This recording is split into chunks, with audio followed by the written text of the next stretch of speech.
കുവൈത്തിലെ വളാഞ്ചേരിക്കാരുടെ കൂട്ടായ്മയായ വാക്ക് ഇഫ്താർ സംഗമം നടത്തി. പ്രസിഡന്റ് ഷമീർ വളാഞ്ചേരിയുടെ അധ്യക്ഷതയിൽ ഫഹാഹിൽ യൂണിറ്റി ഹാളിൽ നടന്ന ചടങ്ങ് ബാസിദ് പാലാറ ഉദ്ഘാടനം ചെയ്തു. ഒരുപാട് ആളുകളുടെ ക്രിയാത്മകമായിട്ടുള്ള ഇടപെടലുകളും കഠിനാധ്വാനവും മൂലമാണ് നമുക്ക് നമ്മുടെ വാക്കിനെ അടയാളപ്പെടുത്തുവാൻ സാധിച്ചിട്ടുള്ളത് എന്ന് ഈ അവസരത്തിൽ ഞാൻ പറയുകയാണ്.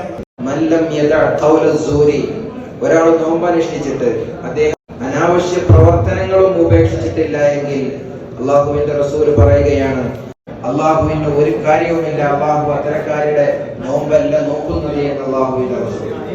സെക്രട്ടറി ശ്രീജിത്ത് വൈക്കത്തൂർ സ്വാഗതം പറഞ്ഞു. ഗൾഫ് മാധ്യമം സബ് എഡിറ്റർ അസ്സലാം ആശംസകൾ അർപ്പിച്ചുകൊണ്ട് സംസാരിച്ചു. അബാൻ ഷൗക്കത്തിന്റെ ഖുർആൻ പാരായണത്തോടുകൂടി ആരംഭിച്ച പരിപാടിയിൽ യുവ പണ്ഡിതൻ മുഹമ്മദ് അമീൻ ചെകന്നൂർ റമദാൻ സന്ദേശം നൽകി. നോമ്പെന്നാൽ കേവലം നിരാഹാരം മാത്രമല്ലെന്നും ശാരീരികവും മാനസികവും ആത്മീയവുമായ ശുദ്ധീകരണമാണെന്നും അദ്ദേഹം ഉത്ബോധിപ്പിച്ചു.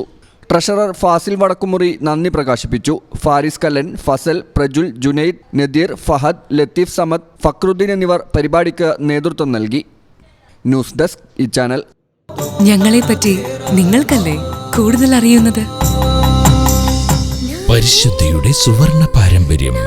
Hayat golden diamonds, Valanchery.